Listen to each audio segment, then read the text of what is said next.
Le fondateur de Louis Vuitton était un SDF. Nous sommes en 1821, à Anchet en Franche-Comté quand Louis Vuitton vit une vie assez ardue dans une ferme sans électricité ni eau courante. Louis ne va pas à l'école et travaille dans la ferme avec son père durant toute son enfance, et quand il a 10 ans, sa mère décède et peu de temps après, son père se remaria avec une nouvelle femme. Celle-ci était très cruelle avec Louis et quand il eut 16 ans, Louis décida de s'enfuir de chez lui en plein milieu de la nuit, désespéré par tout ce qui lui arrivait et alla à Paris. Louis marcha à pied pendant des jours jusqu'à Paris car il rêvait de changer sa vie.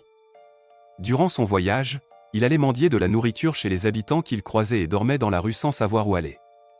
En arrivant à Paris, il enchaîna les petits boulots pour se nourrir mais dormait toujours dans la rue.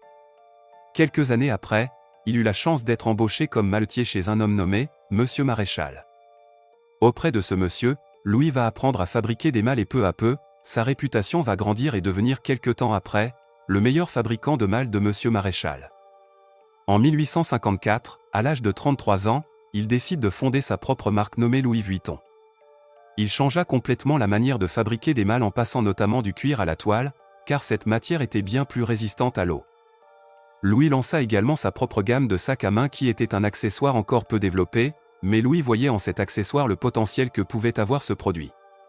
En quelques années, la marque Louis Vuitton grandit en notoriété et posséder une malle ou un sac à main Louis Vuitton était vu comme un signe de richesse et de goût.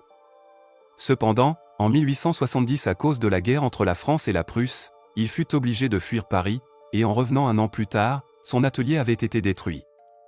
Malgré cela, Louis décida de ne pas abandonner, et acheta un nouveau magasin en plein cœur de Paris qui eut un succès retentissant et attirait chaque jour des centaines de clients, ce qui poussa Louis à ouvrir des boutiques Louis Vuitton à Londres et à New York.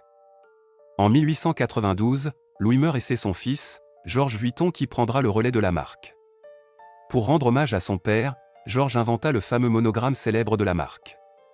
Je te fais découvrir chaque jour des histoires comme celle-ci, alors abonne-toi pour ne pas louper la prochaine.